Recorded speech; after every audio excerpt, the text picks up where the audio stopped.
Mediunidade, conceituação da mediunidade e análise geral dos seus problemas atuais. Um livro de J. Herculano Pires. Capítulo 11, Mediunidade zoológica. Esse é um tema bastante delicado, porque vai abordar a mediunidade nos animais e cada um entende ao seu jeito e às vezes tenta impor as suas ideias.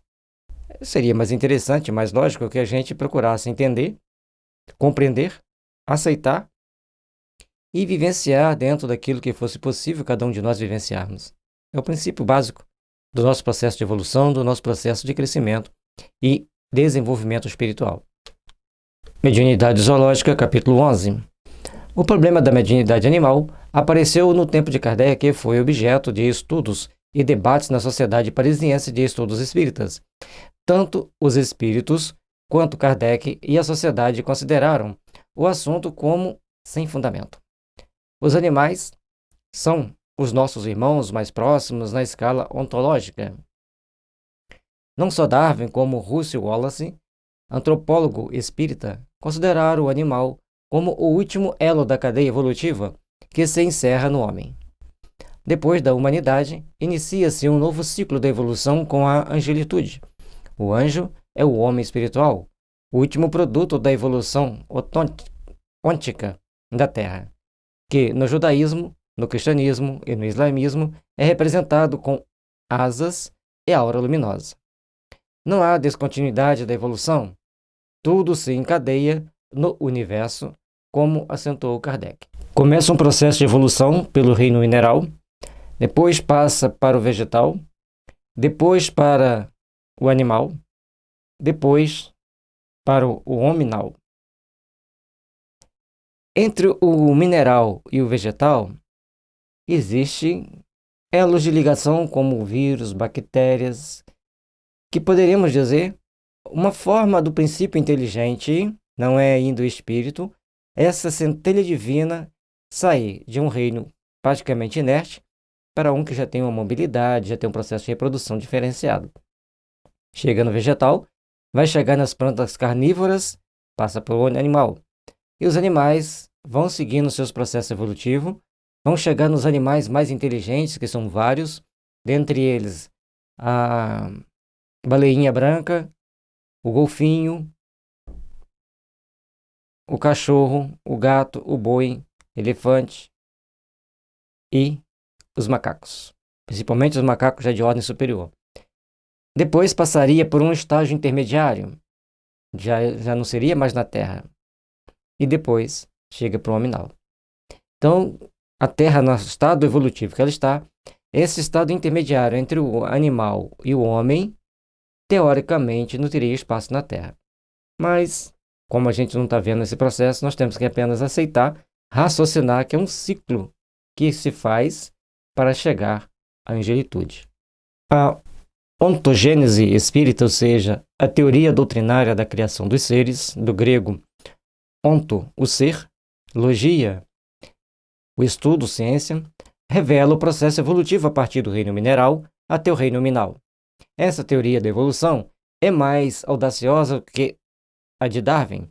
Leon Denis a definiu numa sequência poética e naturalista. A alma dorme na pedra, sonha no vegetal, agita-se no animal e acorda no homem.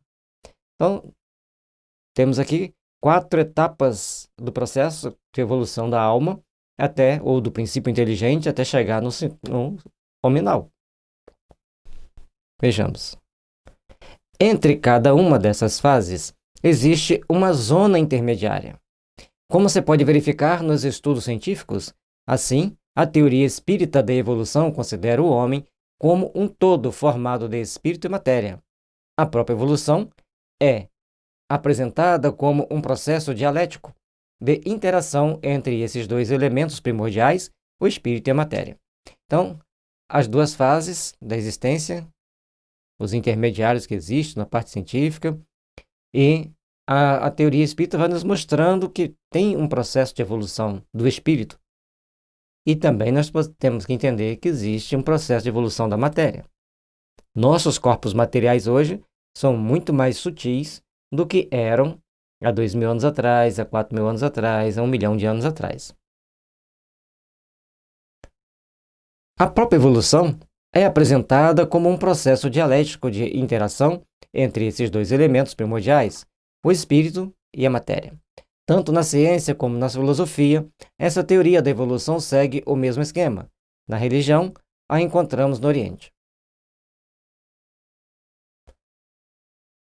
Sempre estamos falando que existe a necessidade de evolução, existe esse processo desses elementos primordiais, né? O espírito e a matéria, ambos vão passar pelo processo de evolução. O espírito vai ganhando luz, vai ganhando intensidade de brilho, capacidade de compreender, de discernir e de raciocinar. Já quando a parte material, ela vai se tornando mais sutil. A densidade da matéria também sofre alterações, podem ter certeza. O próprio Gênesis, livro da Bíblia, como já vimos, admite essa teoria apresentando-a em termos simbólicos. Deus fez o homem do barro da terra. Atualmente, com os trabalhos famosos do padre Teilhard de Chardin, até mesmo no catolicismo, a evolução se impôs em termos aproximados à teoria espírita. Termos aproximados. Então, o processo de evolução, quando fala que Deus fez o homem do barro, não é que Deus fez uma massa de barro, um boneco de barro e soprou, não. O processo veio do sistema básico dos minerais, passando por uma sequência de transformação, passando pelas microvidas, chegando nos vegetais, continuando seu processo de sublimação espiritual, levando eras e eras, até chegar nas condições dos espíritos humanos. E, além do mais, para impulsionar o progresso das mentes humanas, da inteligência humana e da sensibilidade humana, vieram um grupo de espíritos de outros planetas para cá. Cada fase da evolução, definida num dos reinos da natureza, caracteriza-se por condições próprias. Como resultante do desenvolvimento de potencialidades dos reinos anteriores, só nas zonas intermediárias, que marcam a passagem de uma fase para outra, existem misturas das características anteriores com as posteriores. Então, todo o processo da natureza tem a característica evolutiva e a fase intermediária, lógico, que vai ter que ter um pouquinho de um pouquinho de outro. Por exemplo, entre o reino vegetal e o reino animal, há uma zona nos vegetais, os carnívoros. Entre o reino animal e o reino hominal, há os antropóides. No reino mineral, dividido do vegetal por espécies definidas, em que se destacam os vegetais minerais. Nas investigações científicas descobriram a geração espontânea dos vírus nas estruturas cristalinas. Então, os vírus podem passar por um processo de evolução a partir de estruturas cristalinas. Ele só deu esse detalhe, não é para entrar na raiz científica da situação. Assim, nós temos que ver que pode-se gerar um vírus a partir de um conjunto de massas mentais, interações múltiplas que nós desconhecemos, mais descargas energéticas. Lá surge uma vida que pode causar grandes problemas e tumultos nos seres humanos. A maioria dos vírus, eles não atacam os seres humanos, mas os poucos que atacam fazem um estrago muito grande. Então, cada fase tem um intermediáriozinho ali para dar um passo para aquela espécie da frente. Nada faz assim de uma hora para outra. Tudo vai caminhando dentro de um processo que levam eras para que aquilo aconteça, e em um dado momento acontece. A teoria da evolução se confirma na pesquisa científica por dados evidentes e significativos. Os vírus se situam na encruzilhada dos reinos mineral e vegetal e animal, como uma espécie de ensaio para desenvolvimentos futuros. É interessante pensar sobre isso, que eu ainda não tinha pensado sobre esse assunto. E como tem um raciocínio bastante pragmático com relação a questões espirituais, eu não filosofo muito nas bases, eu quero entender como a mente funciona dali para frente. Mas aqui, como está abordando o assunto, achei extremamente interessante a forma com que ele aborda, com o vírus fazendo essa ponte intermediária. A caracterização específica de cada reino define a possibilidade de cada um deles e limita-os em áreas de desenvolvimento próprio. A pedra não apresenta sinais de vida. O vegetal tem vida e sensibilidade. O animal acrescenta as características da planta, a mobilidade e os órgãos sensoriais específicos, com inteligência em processo de desenvolvimento. E há de convir que no reino animal temos uma escala de evolução também muito grande. Temos alguns animais que eles ficam no limiar entre animal e vegetal, principalmente na vida aquática, na vida marinha. Temos animais na vida marinha que são bem primitivos. E assim vai seguindo o processo de evolução, o processo de entendimento e de crescimento de todos nós para alcançarmos o pleno desenvolvimento. Mas isso leva eras. Olha como que é interessante essa parte que ele abordou. Etapas. Não vai dar um salto do mineral para uma grande conquista do vegetal. Vem aos pouquinhos. E Rochester lembra que no reino mineral, o mercúrio é o mais sensível. Seria de entender que essa energia transmigrando no mundo mineral, ela vai chegar, como ela transmigra, não temos esse conhecimento, ela chega no mercúrio, e do mercúrio, então, ela já adquire alguma sensibilidade para passar para o próximo reino, que seria também um reino intermediário, conforme ele está raciocinando aqui. Mas outros minerais também podem passar para o reino entre o mineral e o vegetal. Depende de um conjunto de forças magnéticas envolvido no processo. Ou seja, vamos procurar abstrair o nosso raciocínio e respeitar todas as formas de vida. Nós temos que aprender a ter integridade psíquica para nos defender das doenças. Somente no homem, todas essas características dos reinos naturais se apresentam numa síntese perfeita e equilibrada, com inteligência desenvolvida, razão e pensamento contínuo e criador. Mas a mais refinada conquista da evolução, que marca o homem com o endereço do plano angélico, é a mediunidade. Então, a mediunidade, para o ser humano, essa ponte que vai levá-lo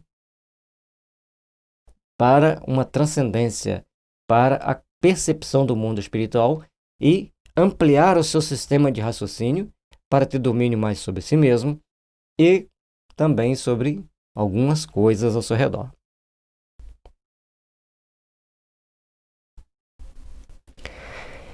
Função sem órgão, resultante de todas as funções orgânicas e psíquicas da espécie. A mediunidade é a síntese por excelência que consubstancia todo o processo evolutivo da natureza.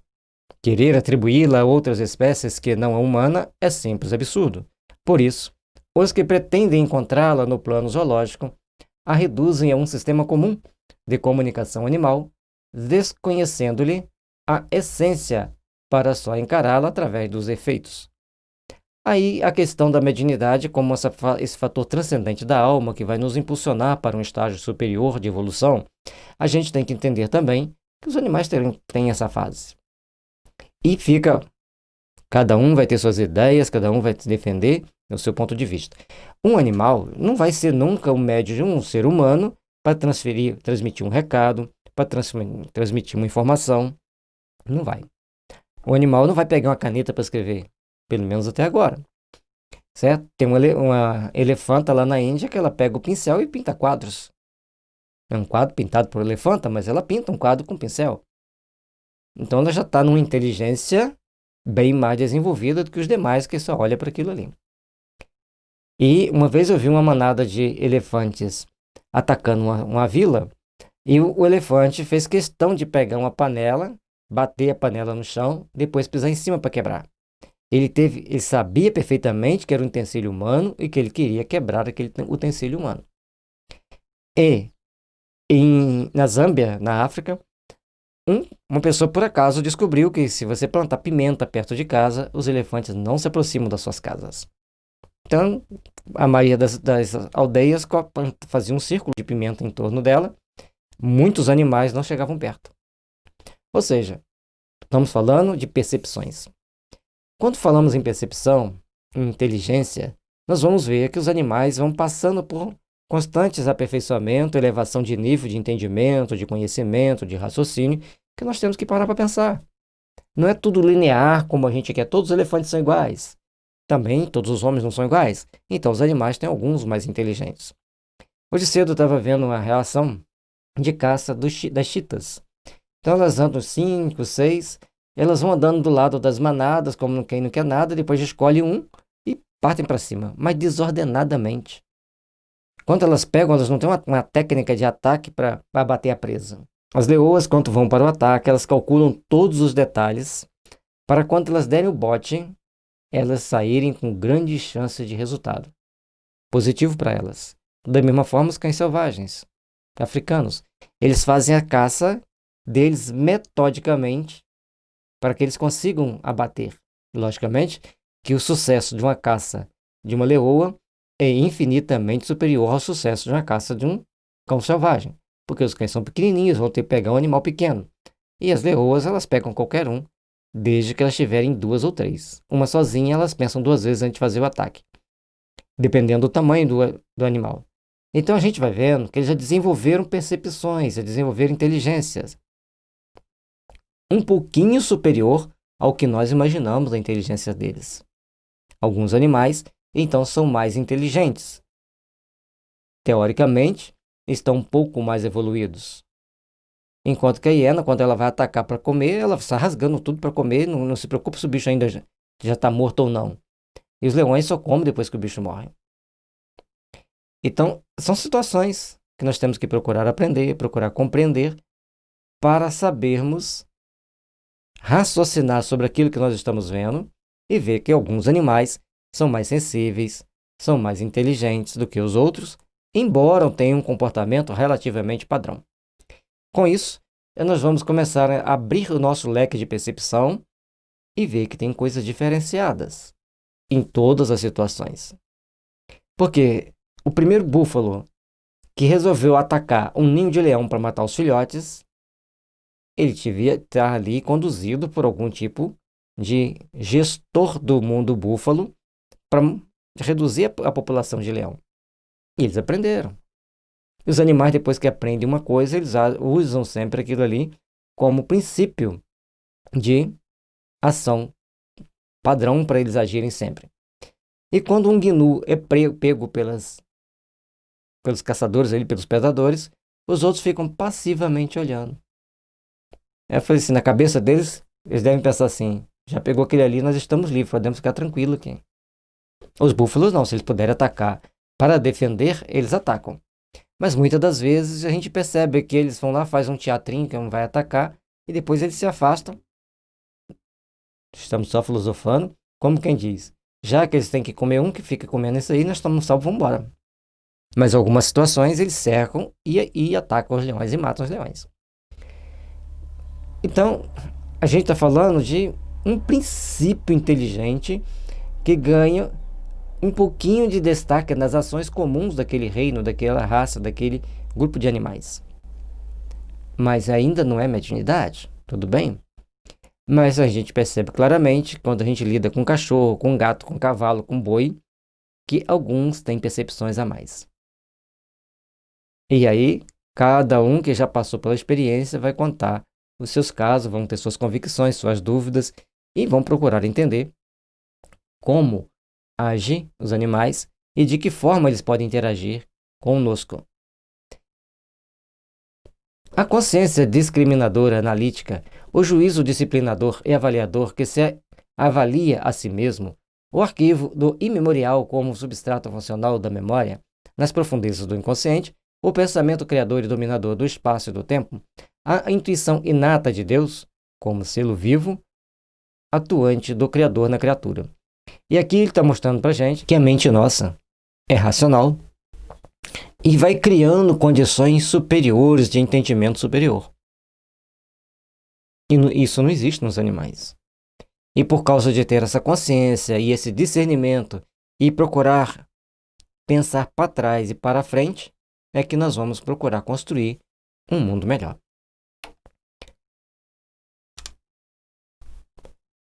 Onde, quando e como descobrimos toda essa riqueza interior nos animais, para que deles possa brotar a flor radiante da mediunidade.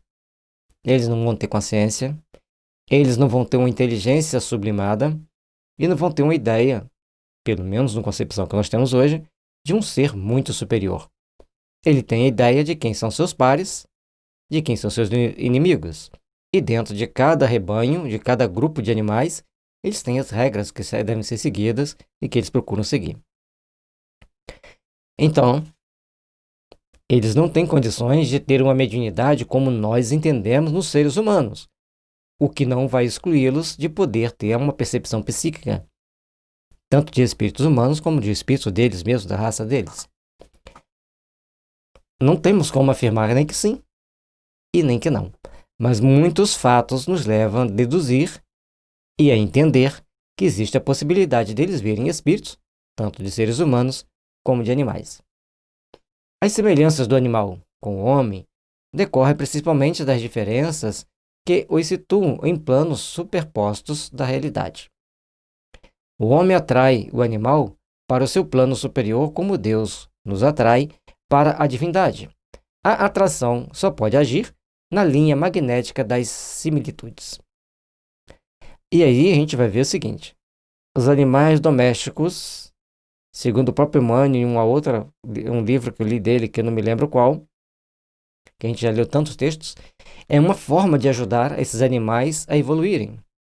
Os animais de circo, quando são treinados e bem cuidados, eles também fazem um processo de evolução maior. Preste atenção que é treinados e bem cuidados. Eles aprendem a dominar seus impulsos, aprendem a dominar tendências, às vezes maléficas, e com isso, ou assassinas, e com isso eles vão se sublimando, vão evoluindo. Bom, recentemente vimos uma pessoa que ele tinha um santuário de atender animais feridos, pegar filhote de onça, que órfão pelas florestas que ele encontrava. Ele levava esse filhote para lá e ia dando todo o suporte para eles crescerem, para depois serem colocados nos bosques novamente. E o órgão de segurança ambiental desse país, quando encontrava os animais em estado crítico, também levava para ele acabar de criar. E muitos ficavam lá com ele, mas com um carinho todo especial. E um detalhe interessante, que as onças, quando você cuida delas, elas nunca te atacam. Mas não vai querer pegar um filhote de onça, cuidar dele e depois soltar ele na floresta e ir lá brincar com ele, que a regra pode... Esse filhote pode ser uma exceção da regra e você se dá muito mal. Então nós temos que ter vários cuidados ao lidarmos e interagirmos com os animais. Mas eles têm algumas aptidões que nós ainda desconhecemos. Não vamos exagerar que eles têm percepções especiais, mas também não vamos colocá-los na condição de uma máquina. Mas as similitudes precisam aglutinar-se, como os dados da pesquisa se reúnem para tornar possível o processo da indução científica. O animal só terá condições para a mediunidade quando atingir a síntese dos poderes dispersos nas espécies do seu reino, para elevar-se no plano humano. Mas então, não será mais animal, será homem. Então, no dia que o animal tiver a condição de fazer síntese, de entender algo mais transcendente, ele já não é mais animal. Ele é no mínimo um hominídeo. Mas eles já estão, muitos deles, entendendo coisas bem mais acima daquilo que nós acharíamos que eles têm condições de entender. Esta complexidade de historização do problema mostra quando a questão mediúnica é complexa, melindrosa, e não pode ser tratada através de simples opiniões nascidas de observações superficiais. Exige estudos mais aprofundados. Ter mediunidade, ter percepção psíquica, um animal, não quer dizer que ele vai ser um médium conforme deve ser um ser humano.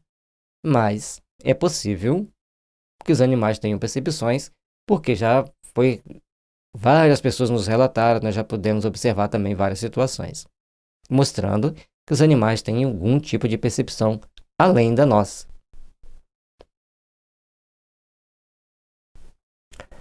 A psicologia animal está hoje suficientemente avançada para nos mostrar que muitas manifestações da inteligência animal não passam de automatismo mal interpretados. Observações prolongadas e minuciosas, experiências 1000 vezes repetidas sob rigoroso controle, revelaram as limitadas possibilidades de adaptação de animais a funções humanas. Quanto mais você estuda o animal, mais você observa, mais você o treina, mais a proximidade você vai ter com ele, mais capacidade de interação. Certa vez, assistindo a um documentário, a pessoa estava falando que para adestrar um cavalo você tem que ler o código e a linguagem do cavalo. Então ele deu vários relatos e tomou várias posturas que faz com que o cavalo se aproxime de você e entende que você é amigo dele, que você o respeita. Então, de acordo com o movimento que ele faz com a orelha, você deve fazer um movimento. Dependendo, se você se agacha dentro de um curral, então o cavalo vai ver que você não quer agredi-lo, ele vai vir para perto de você. Mas tem alguns que eles têm uma agressividade natural que você não deve confiar neles, eles não vão para ser confiáveis, você não pode, se você não tiver muita experiência, você não vai poder lidar com aquele cavalo.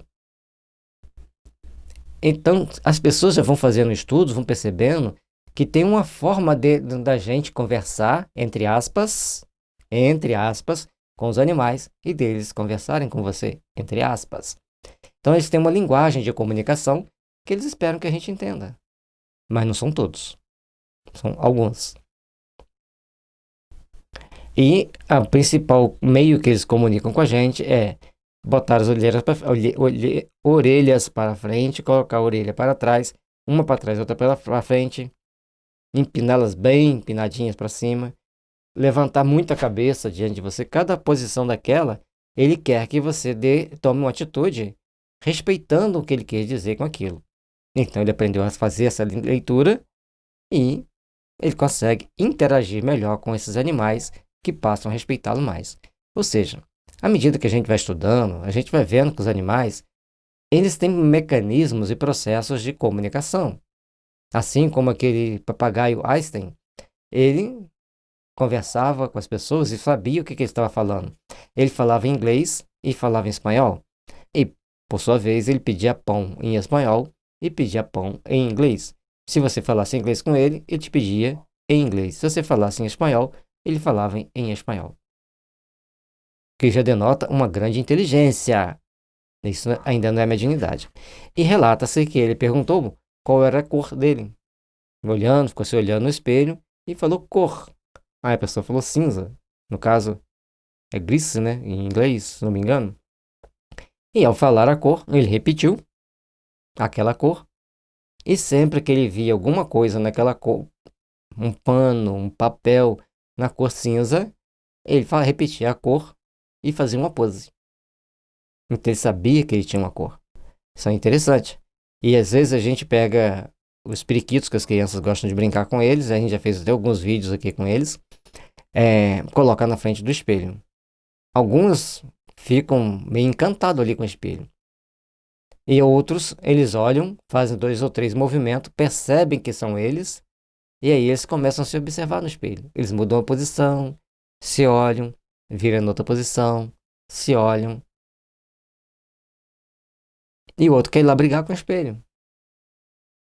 Fica cantando, dançando na frente do espelho, porque ele está encantado com o outro lá, pensando que um outro pássaro que está lá e é a imagem dele.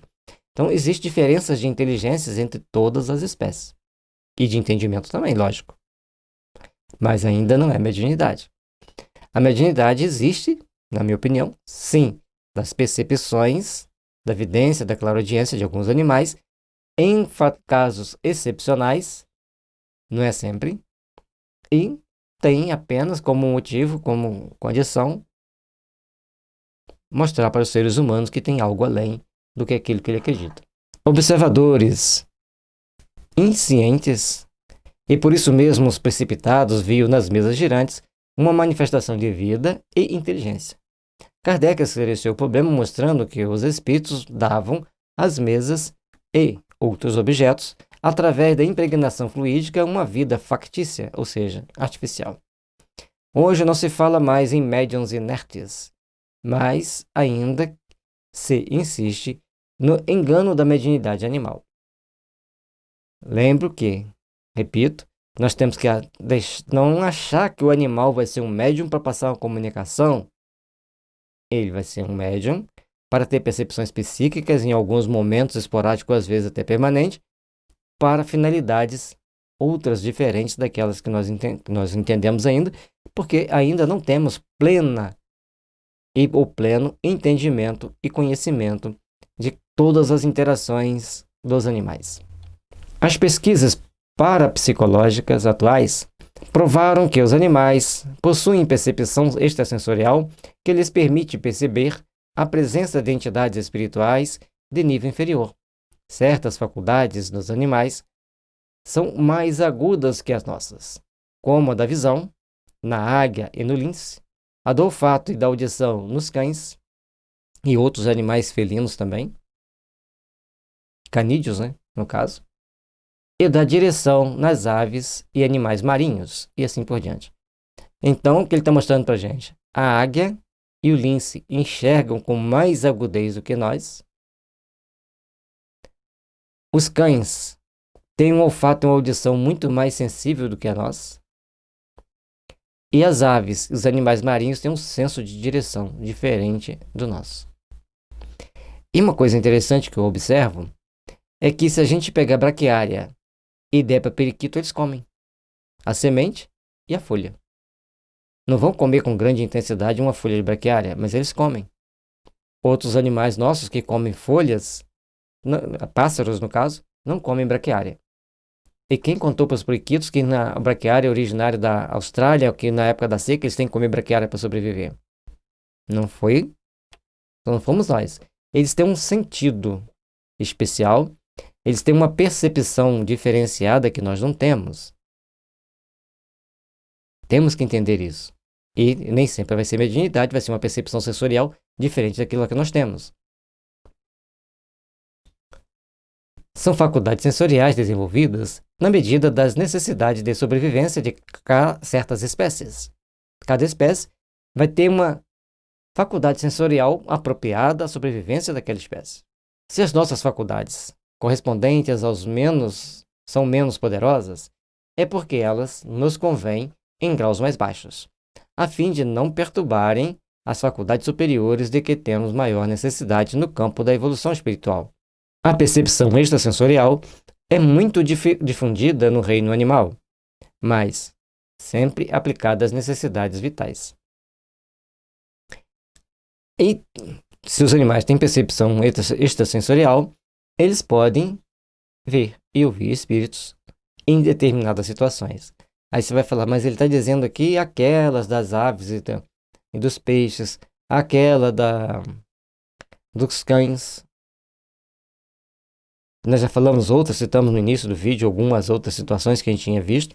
Ou seja, sempre tem várias correlações. Os animais podem ter percepção psíquica de ver um espírito, de ouvir um espírito? Pode. Mas ele não terá como usar isso de forma construtiva no seu dia a dia de interação conosco. Ou entre a sua espécie. Até onde sabemos. Os espíritos incumbidos de zelar por esse reino, em certos casos, excitam as percepções animais para atender às circunstâncias especiais da vida humana. O episódio bíblico de Balaão, por exemplo, semelhante aos casos de animais que se recusam a passar por trecho da estrada, porque esse é assombrado, segundo as lendas e folclore nacional e internacional, nada tem que ver com a mediunidade. Será? Nem tudo a gente concorda plenamente. Ele está trazendo aqui a opinião que não é, mas já lemos em outros aspectos que sim, os animais podem ver determinados espíritos em determinadas situações, exatamente para proteger o ser humano ou para mostrar para os seres humanos que existem limites que eles ainda não conseguem entender, certo? No próprio livro dos médiuns, se não me engano, tem alguma coisa relativa a isso aqui. O animal não é médium, mas em condições especiais, devido ao animal ter uma tendência ou uma aptidão natural para perceber mais facilmente alguma coisa transcendente, então é permitido que esses animais percebam, recuem para as mais variadas situações. Conforme ele mesmo disse, que os espíritos incumbidos de zelar pelos animais fazem então a eles certas possibilidades de percepção naquele momento que vai fazer com que a gente entenda de uma forma diferente aquele momento e pare para fazer reflexões. Já presenciamos e fomos testemunhas de situação como essa e que era a percepção do animal mesmo naquelas circunstâncias e que apenas uma pessoa o demovia daquela ideia de não passar ali naquele ambiente.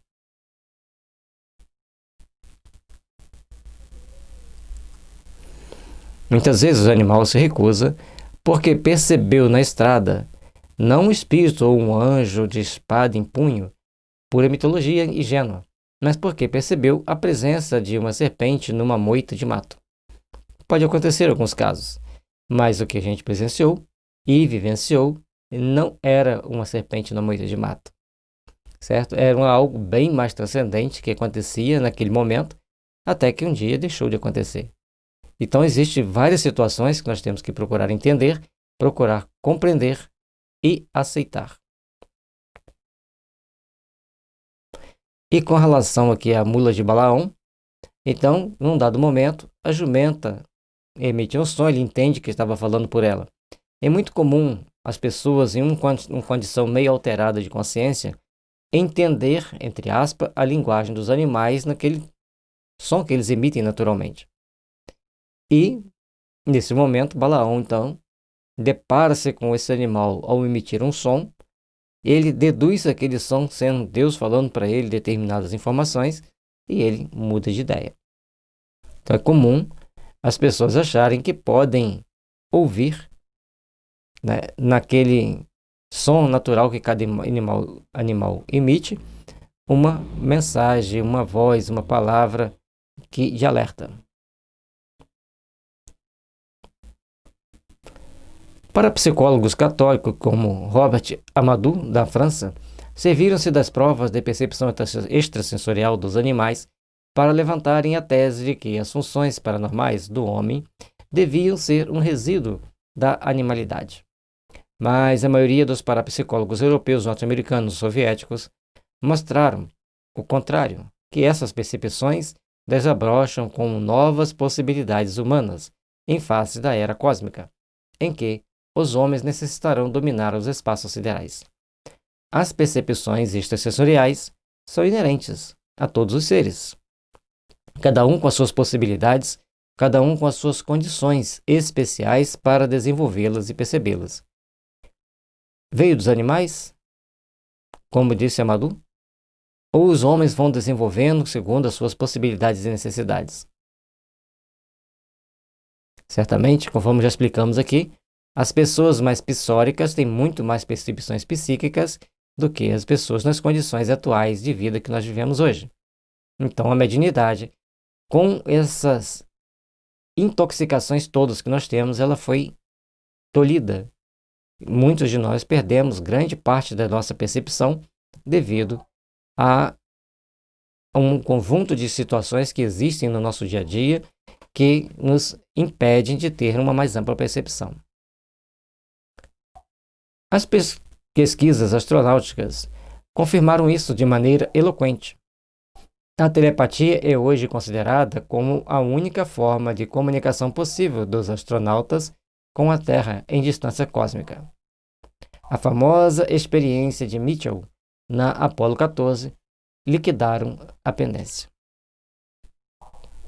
Então, nós temos várias possibilidades de comunicação e a telepatia, em algumas situações, ela se torna muito mais aguçada, se torna muito mais possível, como quando as pessoas estão fora da atmosfera da Terra.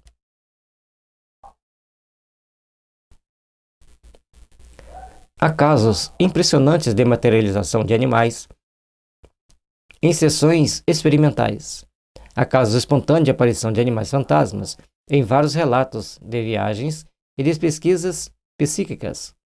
Esses casos estimulam a ideia da mediunidade animal. As pessoas que se deixam impressionar por esses casos certamente não se lembrarão de que as materializações são produzidas pelos espíritos, que tanto podem materializar uma figura humana como um par de sapatos ou uma figura animal. E nós também podemos negar tudo. Tem pessoas que, mesmo vendo o espírito, negam que existe espírito. Mesmo diante de fatos, negam os fatos. Então nós temos que aprender a ver de forma natural. Um animal se materializar, tornar possível a sua visão ao ser humano, não quer dizer que os animais sejam médiuns, mas o ser humano que teve a possibilidade de ver um espírito de um animal. Lembrando que o espírito animal é um princípio inteligente em evolução, não é um espírito humano. Mas existem muitos espíritos humanos animalizados. Kardec nos dá, em O Livro dos Médiuns, excelente estudo sobre o laboratório do mundo invisível, em que todos esses casos são esclarecidos. Os espíritos superiores explicam os processos científicos dessas manifestações que, por outro lado, as conquistas recentes da física e da parapsicologia ajudam a esclarecer. No mundo espiritual tem um laboratório, aliás, vários laboratórios que nos ajudam a ter determinadas percepções dentro daquilo que é permitido termos, dentro daquilo que é permitido percebermos. Da mesma maneira, porque agem sobre objetos inertes, movimentando-os através de suas próprias vibrações fluídicas e por meio de energias ectoplásmicas de um médium, os espíritos podem agir sobre os animais e as plantas para a produção de fenômenos de ordem física. A psicocinesia, segundo as investigações de Heine, Soal, Carrington, dos Estados Unidos e da Inglaterra, provou de maneira incontestável a ação da mente sobre a matéria. A mente humana pode interferir com a matéria. E as pesquisas soviéticas mostraram que, normalmente, quando a mente humana quer interagir com o corpo material, na realidade ela doa uma energia para que os espíritos movimentem aquela matéria. E aí acabou a graça dos estudos deles na época, segundo a matéria que eu li. Então nós vamos passando por experiências, por entendimentos que vão se amplificando, vão se ampliando, até um pleno entendimento dos fatos, das situações que estão ao nosso redor, para que a gente seja mais esclarecido e que a gente se esclareça e entenda mais um pouco sobre o que tem ao nosso redor, de forma transcendente, de forma que a gente possa captar vibrações e situações que nos tragam melhores possibilidades de entender a vida. As pesquisas soviéticas recentes na Universidade de Kirov demonstraram a existência do corpo bioplásmico, não só no homem, mas também nas plantas e nos animais.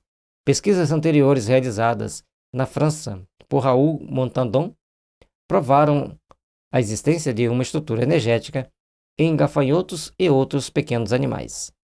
E os soviéticos, quando eles querem dar um passo à frente no processo evolutivo, eles dão. Tantas invenções eles foram os criadores, tanto o processo de automação foram eles os criadores, e pouco se fala que eles criaram as coisas devido a todos os preconceitos. E no meio parapsicológico também eles deram grandes passos. Alguns deles estão aí guardados para a gente, mas não deram continuidade aos estudos, pelo que parece. Essas estruturas não eram destruídas pela morte do animal sob a ação de esguinchos de éter. E o que não morriam deixavam ver ao seu lado, em fotos batidas com luz infravermelha, a silhueta perfeita da estrutura energética. Então tem mecanismo de se pegar uma foto da estrutura energética dos seres. Por que não aprimoram mais essas pesquisas, não desenvolvem, não popularizam? Essas investigações científicas nos proporcionam informações importantes sobre os fantasmas de animais. A sobrevivência da forma animal confirma a teoria espírita a respeito, enquanto a psicologia revela a possibilidade de controle dessas formas pelo poder mental dos espíritos.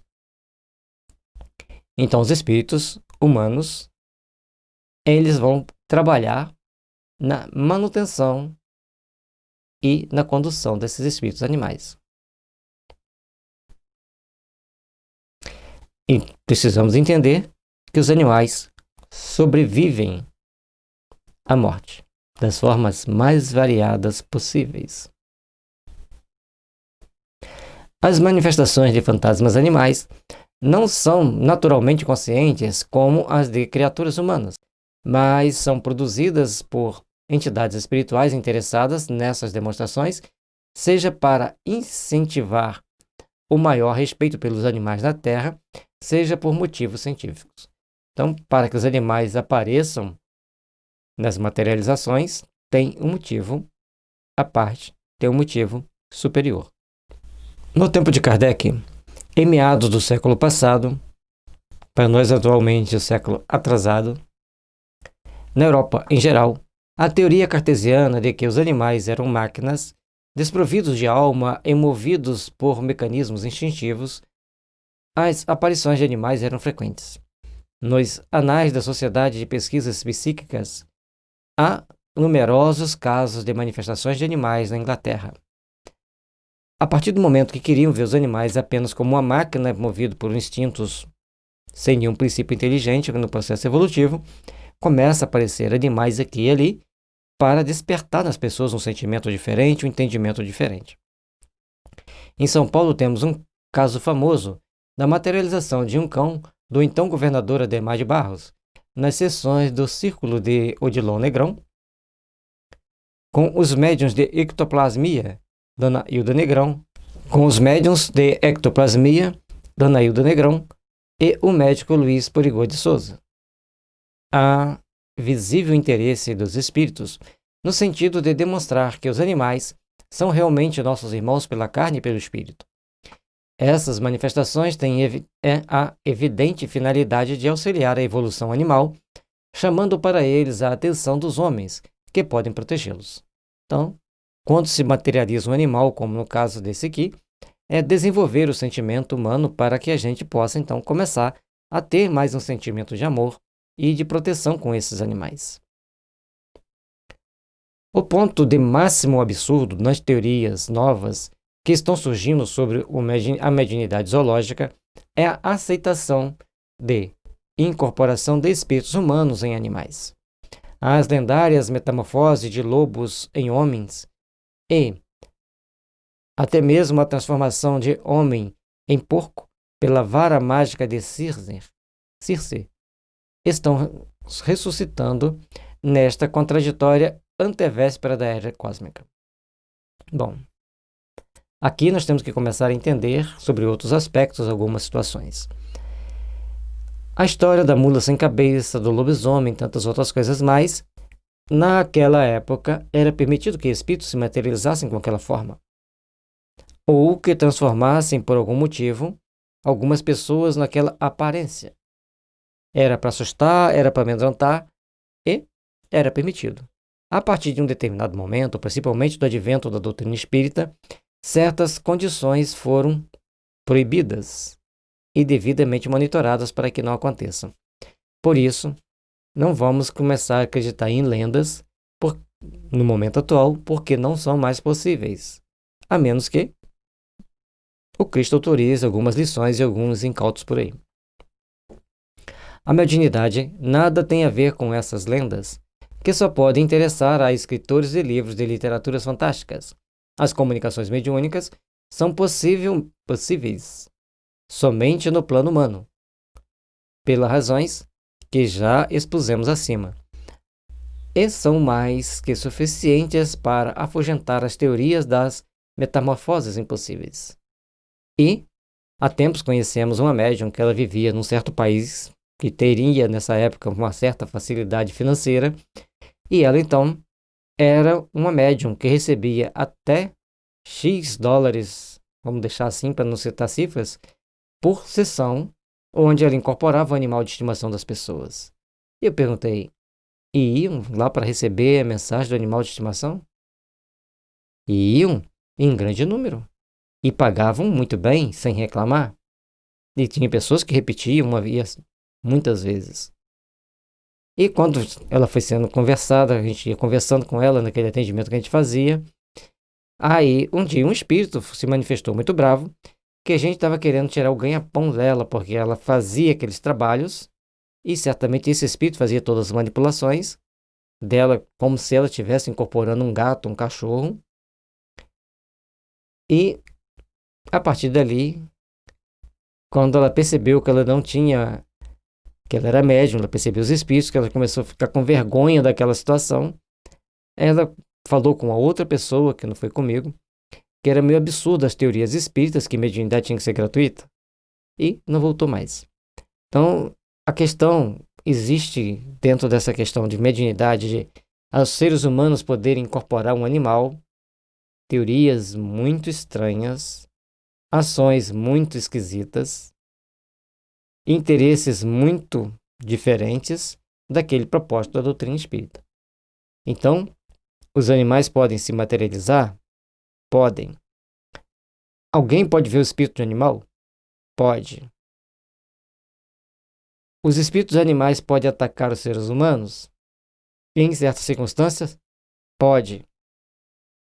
E aí, nós temos que ter todo o cuidado, toda a prudência para não sairmos da realidade e irmos para uma teoria, para uma fantasia, como ele nos lembra aqui, que existem as literaturas, existem as atitudes, e isso cria uma bola de conjecturas para todos os lados, que foge aos princípios básicos que devem existir de respeito em todos nós. A natureza emprega os processos de transformação das formas no desenvolvimento das espécies animais e no crescimento das criaturas humanas, sempre no âmbito de cada espécie e segundo as leis das lentas variações da formação dos seres. Jamais o Espiritismo admitiu os excessos de imaginação que fariam perder de vista as regras do bom senso. É a firmeza com que avança a conquista dos mais graves conhecimentos de que a humanidade necessita para prosseguir na sua evolução moral e espiritual. Entender, gente, que os animais, por mais mediunidade que eles tenham, é inerente a eles, para a defesa deles, para o momento deles. Em algum momento, serve para nos educar e até mesmo para nos assustar. Mas não que os animais vão receber uma incorporação de um espírito humano. Não que os animais vão receber uma incorporação para passar uma mensagem. Mas eles podem ser influenciados por espíritos, conforme já deixou aqui atrás, que os espíritos, nos parágrafos anteriores, que os espíritos protetores dos animais podem manipulá-los para passar algum recado para nós. Então, tenhamos os devidos cuidados, as devidas prudências, porque nunca foi dada a última palavra sobre o espiritismo ou as mensagens mediúnicas, mas todo resquício de percepção psíquica que os animais tiverem nunca vai servir de parâmetro para nós acharmos que estamos recebendo uma plena comunicação consciente, criativa e inteligente. Vai estar no limite da racionalidade de cada um, no limite da racionalidade de cada espécie. A tendência zoófila é muito difundida no meio espírita. O sentimento inato de amor pelos animais, os espíritas acrescentam os recursos doutrinários da sua racionalização.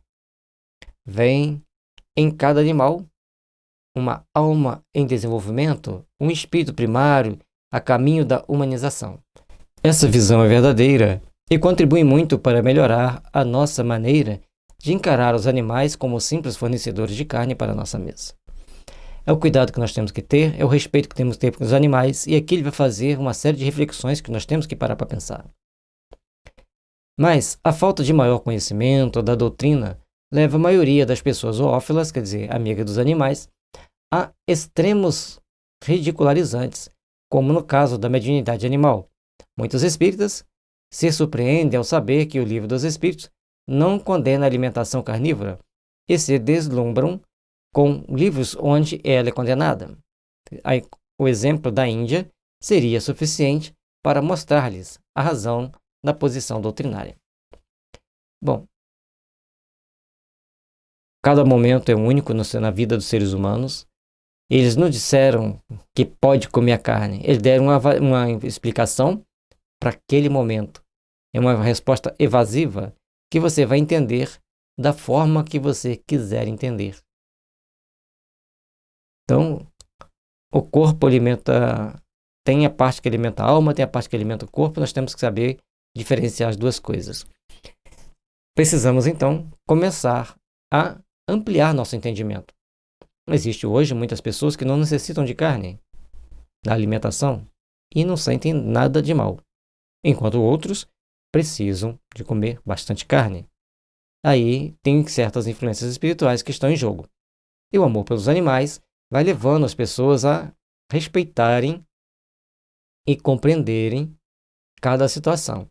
Certa vez, saindo do Rio de Janeiro em direção a Teresópolis, tinha um ônibus com uma foto de um cachorro e de um porco. Se você gosta tanto dos animais, por que você ama este e come este? Então, quando fala para um brasileiro comer cachorro, é comprar briga, enquanto alguns países comem. Mas ao mesmo tempo eles comem porco. Qual a diferença? Então, nós temos que começar a fazer certos discernimentos e tomar certas posturas diferenciadas. A subnutrição das populações indianas decorre em grande parte da zoolatria, da adoração de animais sagrados. Então, o animal é sagrado, eles não vão matá-lo para comer e acaba tendo uma subnutrição na opinião dele. Hoje, já temos um outro entendimento, uma outra percepção sobre o assunto. O espiritismo evita sacrificar o homem ao animal e, ao mesmo tempo, desviar os que o aceitam de um plano escorregadio de superstições. Temos que prestar muita atenção em detalhes quando se trata de doutrina espírita, de homem e animal, essa relação entre ambos, para que a gente transcenda nossos pontos de vista de uma forma racional. Nada é mais contrário ao racionalismo da doutrina e mais prejudicial à exata compreensão dos seus princípios do que o sentimentalismo exagerado. Cada um tem seu ponto de vista, cada um está no seu momento evolutivo, seu quanto de evolução, e seremos responsabilizados por aquilo que tomamos, pelas ações que tomamos, pelas atitudes que tomamos. O sacrifício brutal e brutalizante dos animais em nosso mundo é realmente repulsivo. Mas estamos num mundo inferior em que as suas próprias condições naturais levam a isso. Um grave problema da propagação efetiva do vegetarianismo na Terra, ou da proteína em quantidade suficiente e em condições de fácil assimilação pelo nosso organismo. Aí, quando se fala em vegetarianismo, lembre-se que precisamos de proteína, mas podemos conseguir essas proteínas de outras formas, não só pela carne. Desde 95 eu não como mais carne. Apenas peixe muito raramente. A falta de alimentação proteica adequada gera as insuficiências orgânicas que acarretam o enfraquecimento das populações, a falta de resistências às doenças ou desgaste precoce das energias vitais. Onde escasseia a alimentação proteica, aumenta a incidência de esclerose cerebral, inutilizando milhões de cérebros que muito ainda poderiam dar à coletividade. Cabe aos animais a função sacrificial de laboratórios proteicos da alimentação humana. A esclerose cerebral, embora possam ser... ali ele deve ter tido uma fonte para dizer que era a falta de proteína animal, ela tem mais outras características, principalmente com a intoxicação de metal pesado, que leva a esse processo. E a intoxicação por metal pesado cria uma série de problemas bem complicados, bem complexos. E as pessoas que são muito luéticas são aquelas que carecem mais de comer carne. E as que gostam mesmo, têm prazer de comer carne, são as psicóticas. Dentro da classificação homeopática, aí você vai entender de miasma, nós temos aí estudos sobre homeopatia e miasma. Por isso é tão importante nós entendermos a função de como lidarmos com essa situação, sobre as ideias que nós temos das possibilidades de evitar comer carne. Então, antes das nossas teorias, devemos ter um bom raciocínio sobre o assunto. Somente agora, os homens começam a perceber, graças ao avanço das ciências desse ramo, que uma organização social mais equilibrada e racional pode modificar esse quadro dantesco que levou Kardec a considerar a Terra como purgatório e até mesmo como um planeta infernal. Então, nós precisamos nos organizar socialmente melhor e também passarmos a nos alimentar de uma forma diferenciada, de uma forma melhor. Mas será necessária uma profunda transformação das estruturas sociais e econômicas para que as técnicas renovadoras modifiquem as condições brutais do nosso sistema alimentar com o aproveitamento dos vegetais que, como a soja, podem substituir a alimentação carnívora. Existem muitas técnicas de alimentação que podem nos ajudar a abandonar a carne. Mas a soja, tal qual ela é produzida hoje, tal como ela está sendo produzida, ela também não é um alimento muito aconselhável para se comer em grande quantidade.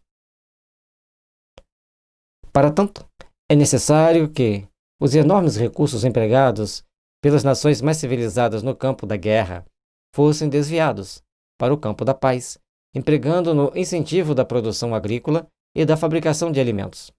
Isso libertaria o homem da situação trágica do momento, em que ele é obrigado a pagar o preço da sistemática matança de animais através da sistemática matança humana nos campos de batalha. Já pararam por pensar nessa possibilidade? Como nós somos responsáveis pela matança de muitos animais, na guerra mata-se muitas pessoas para quitar o karma de cada um. É um caso a se pensar. Quando o homem descuida dos seus deveres, suas próprias condições de vida se incumbem de submetê-lo aos resgates necessários da sua leviandade criminosa. Os arsenais gigantescos, carregados de armas arrasadoras, cobram dos homens o preço de morte dos matadouros e frigoríficos espantosos. Matamos milhões de animais para comer e acabamos empregando energias proteicas dessa matança no suicídio coletivo das guerras de extermínio. Aprender a sublimar sentimentos, aprender a sublimar ações e corações vai fazer com que nós sejamos um pouco diferenciados. Nós estejamos em condições de sermos melhores, de adquirirmos melhores condições de vida, de entendimento e de valorização dos nossos sentimentos. Trabalhemos, pois, por raciocinarmos mais sobre aquilo que comemos, o que bebemos e as nossas ações de cada dia. Esse panorama tenebroso é atenuado pelas esperanças do futuro e, em nossos dias, contrabalançando a estultícia da pretensa mediunidade zoológica, começa a alvorecer no campo mediúnico um tipo de mediunidade para o qual apenas alguns espíritos se voltam esperançosos. O professor Humberto Mariotti, filósofo espírita argentino, já bastante conhecido no Brasil por suas obras e suas conferências, é um zoófilo apaixonado. E cada um vai desenvolver as suas tendências, as suas características e seu amor pelos animais. Há um entrelaçamento de energia entre o homem e esses animais que fazem cada um ter lá a sua paixão por este ou aquele animal, por a forma de lidar com cada um deles. Em sua última viagem a São Paulo, trocamos ideias e informações a respeito do que podemos chamar de mediunidade veterinária. Não podemos elevar os animais à condição superior de médiuns, mas podemos conceder-lhes os benefícios da mediunidade. Mariotti possuía, como possuímos, episódios tocantes de sua vivência pessoal nesse terreno. A assistência mediúnica aos animais é possível e grandemente proveitosa. Então ele tinha, aqui está falando sobre a assistência mediúnica, que é no caso de ter os espíritos veterinários, que já no plano espiritual, ajudando o médium a cuidar desses animais. O animal doente pode ser socorrido por passes e preces, e até mesmo com recursos da água fluidificada. Os médiuns veterinários, médiuns que se especializassem no tratamento de animais, ajudariam a humanidade a livrar-se das pesadas consequências de sua ferocidade carnívora. Então, se você vai tratar os animais com passe, você está doando amor para os animais, você está quebrando miasmas negativos que estão em torno de nós devido à matança dos animais. Kardec se refere em O Livro dos Médiuns a tentativas de magnetizadores na França de magnetizar animais e desaconselha essa prática em vista dos motivos contra a mediunidade animal. Então tentavam magnetizar um animal para que ele se desdobrasse, para que acontecesse fenômenos mediúnicos com aquele animal. Interferência externa, manipulação da imposição humana sobre os animais, trazia, logicamente, problemas para todos. Entende mesmo que a transmissão de fluidos vitais humanos para o animal é perigosa, em virtude do grande desnível evolutivo entre as duas espécies. Mas a mediunidade veterinária, a situação se modifica, o reino animal é protegido e orientado por espíritos humanos que foram zoófilos na Terra, segundo numerosas informações mediúnicas. Então, aquelas pessoas que vão dar pasto nos animais, as energias deles vão ser dosadas de acordo com a necessidade dos animais. Simples assim. Tem as assistências, tem ajuda. Não pode você querer transformar um animal em médium pela imposição magnética, que vai dar problema. O médium veterinário, como o médium humano, não transmite os seus fluidos no passe por sua própria conta, mas servindo de meios de transmissão aos espíritos protetores. A situação mediúnica é, assim, muito diferente da situação magnética ou hipnótica. Ao socorrer o animal doente, o médium dirige a sua prece aos planos superiores, suplicando a assistência dos espíritos protetores do reino animal e pondo-se à disposição desses. À medida que se faz isso, cria-se as condições necessárias para ajudar os animais com esses fluidos revitalizantes. Assim como fazemos com os seres humanos, podemos perfeitamente fazer com os animais. Mas podemos dar passo nos seres humanos para provocar um sonambulismo. Se tentarmos fazer isso com o animal, ele vai morrer. Aplica o passe com o pensamento voltado para Deus ou para Jesus, o Criador, e o responsável pela vida animal na Terra.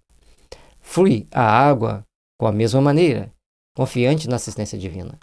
Não se trata de uma teoria ou técnica inventada por nós, mas naturalmente nascida do amor dos zoófilos e já contando com numerosas experiências no meio espírita. Existe casa espírita aqui em Belo Horizonte que tem o dia do passe aos animais. E a casa fica cheia, fica lotada de animais para tomar passe.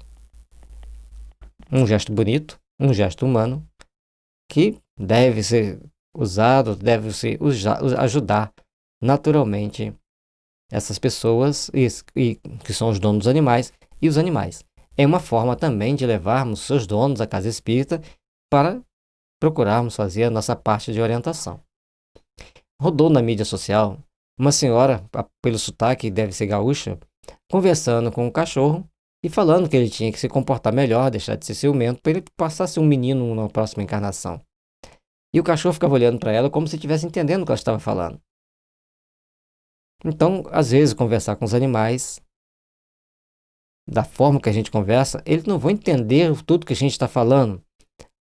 Claramente não vai entender tudo, mas eles sabem quando tem uma vibração de estímulo positivo. Então vamos tratar bem os animais, vamos conversar com eles e procurar tratá-los com carinho e respeito. Lembrando que o animal é um animal, não é um ser humano. Ele toma atitudes inerentes a um animal. Mariotti contou-nos tocante episódio de um gato que se afeiçoara a ele, o qual socorreu várias vezes, e que, na hora da morte, foi procurá-lo em seu leito, lambendo-lhe o rosto, como uma demonstração de gratidão ou pedindo ajuda, e expirando ao seu lado.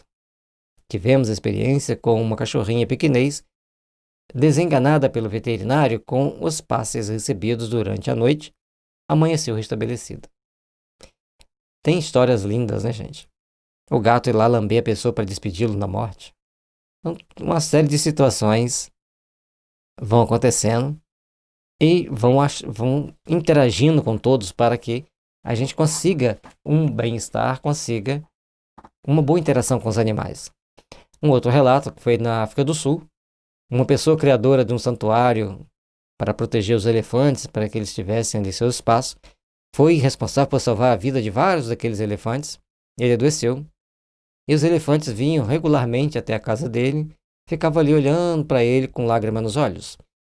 Se afastaram e no dia de sua morte eles estavam a 30 quilômetros de distância da sua casa. Eles caminharam apressadamente para chegar lá para dar a sua última despedida ao amigo. Percepção extrasensorial, mediunidade, transmissão de pensamento. Fica aí para que a gente pense, para que a gente reflita, porque existem coisas que ainda não entendemos. O veterinário assustou-se com o seu estranho poder de recuperação.